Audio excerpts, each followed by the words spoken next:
বাংলাদেশের অন্তর্বর্তী সরকারের প্রধান ডক্টর ইউনূসকে জাতিসংঘ মহাসচিবের চিঠি, সর্বাত্মক সহযোগিতার আশ্বাস। এখনো হাসপাতালে কাতরাচ্ছেন বৈষম্য বিরোধী আন্দোলনে গুরুতর আহতরা, অঙ্গহানি হওয়ায় ভবিষ্যৎ নিয়ে দুশ্চিন্তায় অনেকে। রাষ্ট্র রাজনীতির গুণগত পরিবর্তন দরকার, ভিডিও বার্তায় বিএনপির ভারপ্রাপ্ত চেয়ারম্যান তারেক রহমান। এবং আওয়ামী লীগের নিবন্ধন বাতিল ও অন্তর্বর্তী সরকারের মেয়াদ ৩ বছর চেয়ে করা রিটের শুনানি বৃহস্পতিবার ধার্য করেছেন হাইকোর্ট।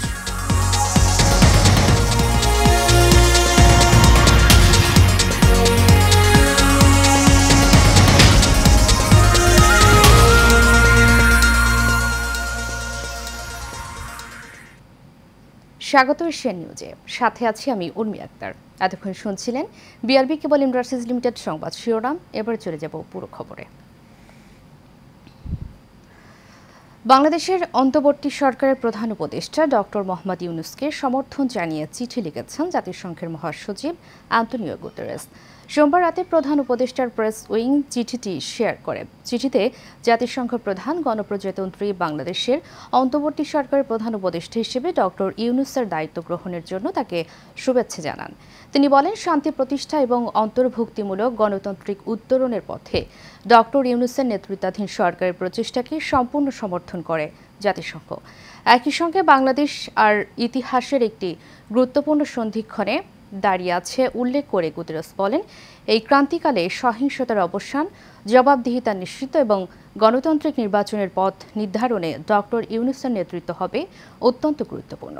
বাংলাদেশে শান্তি ফিরিয়ে আনা এবং সংসদ নির্বাচন আয়োজনের জন্য সরকারের প্রচেষ্টাকে স্বাগত জানায় জাতিসংঘ। বিএনপির ভারপ্রাপ্ত চেয়ারম্যান তারেক রহমান বলেছেন, গণঅভ্যুত্থানের চেতনা ও লক্ষ্য সুসংহত করতে হলে বিতরিত গণবিরোধী শক্তিকে আইনের মুখোমুখি করার পাশাপাশি জনগণের রাজনৈতিক এবং অর্থনৈতিক ক্ষমতায়ন নিশ্চিত করা জরুরি। জনগণের রাজনৈতিক ক্ষমতায়নের প্রধান হাতিয়ার হচ্ছে প্রতিটি নাগরিকের ভোট প্রয়োগের অধিকার নিশ্চিত করা। আজ লন্ডন থেকে এক ভিডিও বার্তায় তিনি সব কথা বলেন। পরিবর্তন মানেই আমার কাছে শুধু রাষ্ট্র ক্ষমতার হাত বোতল নয়, ক্ষমতার পরিবর্তন মানে রাষ্ট্র এবং রাজনীতির গুণগত পরিবর্তন। জনগণের রাজনৈতিক এবং অর্থনৈতিক ক্ষমতায়ন নিশ্চিত করা না গেলে রাষ্ট্র এবং রাজনীতির কাঙ্ক্ষিত গুণগত পরিবর্তন সম্ভব নয়। কাঙ্ক্ষিত রাষ্ট্র সংস্কারে জনগণের আকাঙ্ক্ষা নিশ্চিত করতে হলে অবশ্যই গণতান্ত্রিক বিধি ব্যবস্থাকে টেকসই করতে হলে জনগণের ভোটে জনগণের কাছে জবাবদিহিমূলক সরকার প্রতিষ্ঠা করতেই হবে। ছাত্র জনতাকে নির্বিচারে হত্যার দায়ে বাংলাদেশ আওয়ামী লীগকে নিষিদ্ধ এবং দলটির নিবন্ধন বাতিল চেয়ে হাইকোর্টে করা রিট আবেদনের শুনানি অনুষ্ঠিত হবে বৃহস্পতিবার। আজ বিচারপতি কে এম আসাদুজ্জামানের নেতৃত্বাধীন হাইকোর্ট বেঞ্চ প্রাথমিক শুনানি নিয়ে এই আদেশ দেন। এর আগে সোমবার মানবাধিকার সংগঠন সারদা সোসাইটির পক্ষে নির্বাহী পরিচালক আইফুর রহমান মুরাদ ভূঁইয়া রিটটি দায়ের করেন। এছাড়াও রিটে যেসব প্রতিষ্ঠান শেখ হাসিনার নামে রয়েছে সেগুলোর নাম পরিবর্তনও চাওয়া হয়েছে। রিটে দেশ সংস্কারের লক্ষ্যে বর্তমান অন্তর্বর্তীকালীন সরকারের মেয়াদ সর্বনিম্ন ৩ বছর চাওয়া হয়েছে। সেই সঙ্গে বিদেশে পাচার করা ১১ লাখ কোটি টাকা ফেরত আনতে এবং বিগত আওয়ামী লীগ সরকারের আমলে চুক্তিভিত্তিক নিয়োগ পাওয়া কর্মকর্তাদের বদলি চাওয়া হয়েছে।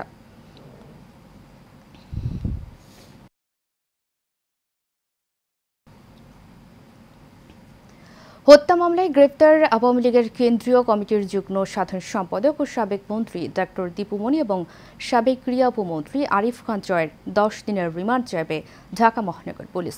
সোমবার রাজধানীর পৃথক স্থান থেকে গ্রেফতারের পর তাদের রাতে ঢাকা মহানগর গোয়েন্দা পুলিশ কার্যালয়ে নেওয়া হয়। আজ তাদের ১০ দিনের রিমান্ড চেয়ে আদালতে সোপর্দ করবে পুলিশ। এই তথ্য নিশ্চিত করে মোহাম্মদপুর থানার পরিদর্শক তোফাজ্জল হোসেন বলেন, মোহাম্মদপুর থানায় দায়ের করা একটি হত্যা মামলায় সাবেক মন্ত্রী ডক্টর দীপুমণি এবং সাবেক ক্রীড়া উপমন্ত্রী আরিফ খান জয়কে ঢাকা মহানগর আদালতে সোপর্দ করা হবে। দুইজনের ডিবি হেফাজতে জিজ্ঞাসাবাদের জন্য ১০ দিন করে রিমান্ড দেওয়া হবে। দুপুরে তাদের আদালতে পাঠানো হবে।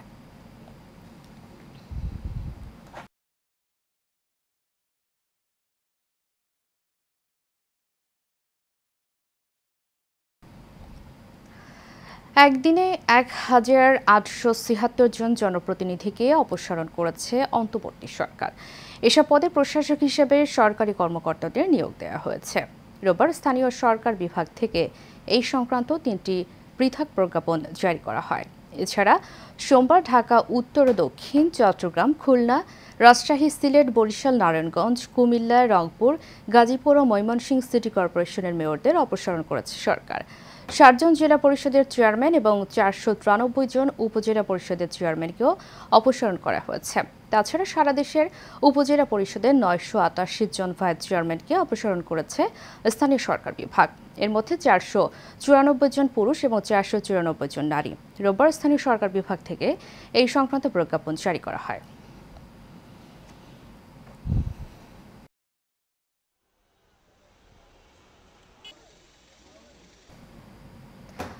দর্শক, নারায়ণগঞ্জ থেকে সিটি কর্পোরেশনের সর্বশেষ খবর জানাতে আমাদের সাথে সরাসরি যুক্ত হচ্ছেন আমাদের সহকর্মী হাবিবুর রহমান। হাবিব, হাবিব আমাকে শুনতে পাচ্ছেন? হাবিব, সিটি কর্পোরেশনের অবস্থা কেমন দেখছেন আমাদেরকে জানান।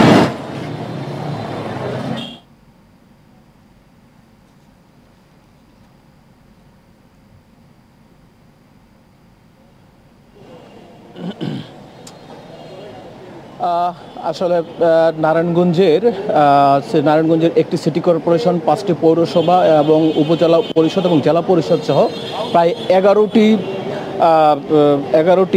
জন জনপ্রতিনিধিকে আসলে গতকাল অপসারণ করে নতুন প্রশাসক নিয়োগ করা হয়েছে। এর মধ্যে নারায়ণগঞ্জ সিটি কর্পোরেশনের দায়িত্বে আছেন অতিরিক্ত সচিব, মন্ত্রণালয় থেকে যিনি এসেছেন, অতিরিক্ত সচিব কামরুজ্জামান। নারায়ণগঞ্জের যে 5টি পৌরসভা আছে, এই 5টি পৌরসভাগুলোর মধ্যে যথারীতি কাঞ্চন পৌরসভার দায়িত্বে আছেন অতিরিক্ত জেলা প্রশাসক রাজস্ব, আর ২৫০০ পৌরসভার দায়িত্বে আছেন অতিরিক্ত জেলা প্রশাসক আইসিটি নুরুন নবী, এবং গোপালদী পৌরসভার দায়িত্বে আছেন অতিরিক্ত জেলা ম্যাজিস্ট্রেট হামিদুর রহমান। পাশাপাশি সোনারগাঁও পৌরসভা আছেন অতিরিক্ত জেলা প্রশাসক সাধারণ এবং যিনি আছেন, এবং তারাবো পৌরসভার দায়িত্বে আছেন স্থানীয় সরকার বিভাগের অতিরিক্ত উপপরিচালক মহোদয়। পাশাপাশি নারায়ণগঞ্জ জেলা পরিষদের যে পরিষদ আছেন, ওনারা দায়িত্ব পালন করবেন নারায়ণগঞ্জ জেলা প্রশাসক মহোদয় নিজে, এবং 5টি উপজেলা পরিষদের মধ্যে উপজেলা চেয়ারম্যানের দায়িত্ব পালন করবেন ইউনো মহোদয়গণ। আমরা নারায়ণগঞ্জ সিটি কর্পোরেশন ভবনে সকালে এসেছিলাম। আমরা এসে যে চিত্র দেখতে পেলাম, এখানে যথারীতি মন্ত্রণালয় থেকে অতিরিক্ত সচিব কামরুজ্জামান উনি এসেছেন, এবং এসে যে কর্মচারী আছেন তাদের সাথে আসলে যৌথ সভা করছেন। এখনো পর্যন্ত সে মিটিং চলছে, এবং সেখানে থেকে আমরা যেটা জানতে পেরেছি যে তারা মূলত সিটি কর্পোরেশনের স্বাভাবিক কার্যক্রম যেন গতিশীল থাকে এবং এখানে নাগরিক সেবা যেন কোনোভাবেই ব্যাহত না হয়, সেই লক্ষ্যে তিনি আসলে সকলের দিক নির্দেশনা দিয়েছেন। এবং পাশাপাশি এটাও আমরা জানতে পেরেছি যে প্রত্যেকটা পৌরসভায় প্রশাসকগণ সকাল থেকেই তারা অফিস করছেন, এবং অফিস করে সেখানে তাদের যারা কর্মকর্তা আছেন সংশ্লিষ্ট পৌরসভা লেভেলে তাদের সাথে আসলে মত বিনিময় করতেছেন, এবং তাদেরকে দিক নির্দেশনা দিচ্ছেন যে আসলে কিভাবে তারা তাদের নাগরিক সেবা নিশ্চিত করবেন। পাশাপাশি আপনি জেনে থাকবেন যে যেহেতু পৌরসভা এবং সিটি কর্পোরেশনগুলো নাগরিক সেবা নিশ্চিত করার একটা জায়গা, জন্ম মৃত্যু থেকে শুরু করে পয় নিষ্কাশন থেকে শুরু করে যেগুলো সাধারণত সিটি কর্পোরেশন এবং পৌরসভা লেভেলে সাধারণ মানুষের নাগরিক সেবা সংশ্লিষ্ট, এখানে আসলে তারা প্রশাসকগণ আসলে প্রথম পর্যায়ে এসেই প্রশাসকগণ এসে আসলে নিশ্চিত করতে চাচ্ছেন যেন সেবা কোনোভাবে বিঘ্নিত না হয়, এবং মানুষ যাতে কোনো সেবা বঞ্চিত হয়ে সিটি কর্পোরেশন এবং পৌরসভা থেকে বিমুখ না হয়। তাই এই ছিল নারায়ণগঞ্জ থেকে আমার কাছে সর্বশেষ। উর্মি। হাবিব, ধন্যবাদ আপনাকে। দর্শক, নারায়ণগঞ্জ থেকে সিটি কর্পোরেশনের খবর নিয়ে আমাদের সাথে যুক্ত ছিলেন আমাদের সহকর্মী হাবিবুর রহমান। হাবিব। দর্শক, গাজীপুর থেকে সিটি কর্পোরেশনের সর্বশেষ খবর জানাতে আমাদের সাথে সরাসরি যুক্ত হচ্ছেন আমাদের সহকর্মী আরিফ খান আবির। আবির, আমাকে শুনতে পাচ্ছেন? আবির, মেয়র অপসারণের পর সিটি কর্পোরেশনের অবস্থা কেমন দেখছেন আমাদেরকে জানাবেন। আপনি জানেন সরকার যে অধ্যাদেশ জারি করেছে স্থানীয় সরকার বিভাগে, সেই অধ্যাদেশের পর কিন্তু হচ্ছে 12টি সিটি কর্পোরেশনের যিনি মেয়র হয়েছেন, গাজীপুরের যিনি মেয়র ছিলেন আপনার অপসারণ করা হয়েছে। তবে অপসারণ করার পর যে শূন্য পদটি ছিল, সেই শূন্য পদ থেকে কিন্তু হচ্ছে আজকে আমরা যেটি দেখেছি যে ঢাকা যে বিভাগীয় কমিশনার রয়েছেন হাবিবুর রহমান, তাকে সেখানকার প্রশাসক নিয়োগ দেওয়া হয়েছে। কিন্তু অথচ হচ্ছে গতকালকে আপনার একটা জিনিস আমরা লক্ষ্য করেছি এবং কি সামাজিক যোগাযোগ মাধ্যমে ব্যাপক ভাইরাল এবং আলোচিত এবং সমালোচিত হয়েছে, সেটি হচ্ছে জায়দা খাতুনের যে সমর্থিত যে কর্মকর্তা কর্মচারী প্রধান উপদেষ্টা জাহাঙ্গীর আলম, তার অনুসারীরা সিটি কর্পোরেশনের যে গুরুত্বপূর্ণ নথি, সেই নথি কিন্তু সরিয়ে ফেলার সর্বোচ্চ চেষ্টা করেছে এবং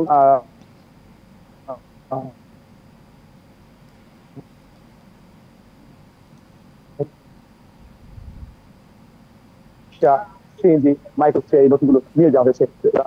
সমন্বয় করছেন যে আন্দোলনকারী শিক্ষার্থীরা কিন্তু হচ্ছে আপনার প্রায় কয়েকশো নথিভর্তি কিন্তু একটি লেগুনাকে জব্দ করেন এবং সেটি জেলা প্রশাসকের মাধ্যমে কিন্তু হচ্ছে সিটি কর্পোরেশনের যে গুরুত্ব একটি দপ্তরে কিন্তু তারা বুঝিয়ে দেন। তো সেক্ষেত্রে কিন্তু আসলে আমাদের কথা হয়েছিল শিক্ষার্থীদের সাথে।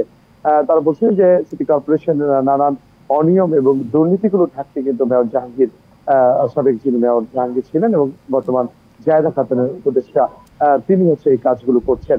তো এছাড়া কিন্তু কাউন্সিলররা কিন্তু এখন পর্যন্ত সিটি কর্পোরেশনে অথচ আওয়ামী পন্থী যারা ছিলেন তারা কিন্তু সিটি কর্পোরেশনে এখন পর্যন্ত আসেনি এবং দু একজন যারা বিএনপি পন্থী ছিলেন বা অন্যান্য সমমনা দলের ছিলেন তাদের কিন্তু আমরা কিন্তু দেখেছি যে সিটি কর্পোরেশন এলাকায় এবং কয়েকজন সিটি কর্পোরেশনের যে লোকাল যে আপনার কার্যালয় আবির, আমরা বুঝতে পেরেছি। ধন্যবাদ আপনাকে আমাদের সাথে যুক্ত হওয়ার জন্য।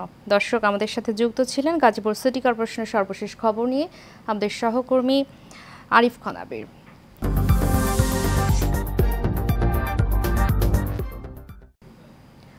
চট্টগ্রামের মাঝিঘাট এলাকার দোভাষ ঘাটের শ্রমিকরা তাদের দাবি আদায়ে বিক্ষোভ মিছিল ও প্রতিবাদ সমাবেশ করেছেন।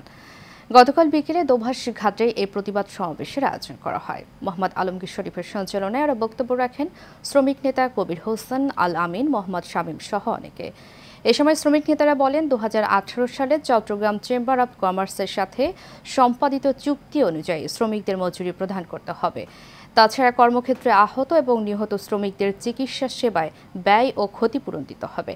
আগামী 21শে আগস্টের মধ্যে শ্রমিকদের দাবি দেওয়া মেনে না নিলে আগামীতে কঠোর আন্দোলনের কর্মসূচির ঘোষণা করা হবে বলেও হুঁশিয়ারি দেন তারা।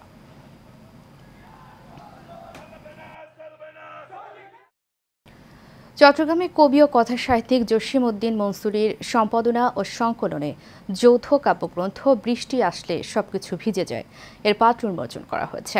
গতকাল নগরীর একাডেমি হল রুমে এর আয়োজন করা হয়। গবেষক ও গলি প্রকাশনের স্বত্বাধিকারী কাজী সাইফুল হকের সঞ্চালনায় অনুষ্ঠানে সভাপতিত্ব করেন কাব্যগ্রন্থের সম্পাদক কবি ও কথা সাহিত্যিক জসিম উদ্দিন মনসুরী। প্রধান অতিথি হিসেবে উপস্থিত ছিলেন কবি ও সাংবাদিক হাফিজ রশিদ খান। এ সময় আরও উপস্থিত ছিলেন চট্টগ্রাম বিশ্ববিদ্যালয়ের অধ্যাপক ডক্টর ফরিদ উদ্দিন ফারুক, অধ্যাপক কামরুদ্দিন আহমেদ, ইসলামী ব্যাংক পিএলসির ভাইস প্রেসিডেন্ট মোহাম্মদ শাহজাহান মনির, কবি জিতেন্দ্রলাল বড়ুয়া সহ অনেকে। শেষ করব এশিয়া নিউজ। তার আগে বিআরবি কেবল ইন্ডাস্ট্রিজ লিমিটেড সংবাদ শিরোনামগুলো জানাবো আরও একবার। বাংলাদেশের অন্তর্বর্তী সরকারের প্রধান ডক্টর ইউনূসকে জাতিসংঘ মহাসচিবের চিঠি, সর্বাত্মক সহযোগিতার আশ্বাস। এখনো হাসপাতালে কাতরাচ্ছেন বৈষম্য বিরোধী আন্দোলনে গুরুতর আহতরা, অঙ্গহানি হওয়ায় ভবিষ্যৎ নিয়ে দুশ্চিন্তায় অনেকে। রাষ্ট্র ও রাজনীতির গুণগত পরিবর্তন দরকার, ভিডিও বার্তায় বিএনপির ভারপ্রাপ্ত চেয়ারম্যান তারেক রহমান। এবং আওয়ামী লীগের নিবন্ধন বাতিল ও অন্তর্বর্তী সরকারের মেয়াদ 3 বছর চেয়ে করা রিটের শুনানি বৃহস্পতিবার ধার্য করেছেন হাইকোর্ট। এশিয়া নিউজ এ পর্যন্তই। পরবর্তী সংবাদ দেখার আমন্ত্রণ জানিয়ে শেষ করছি। ধন্যবাদ সবাই।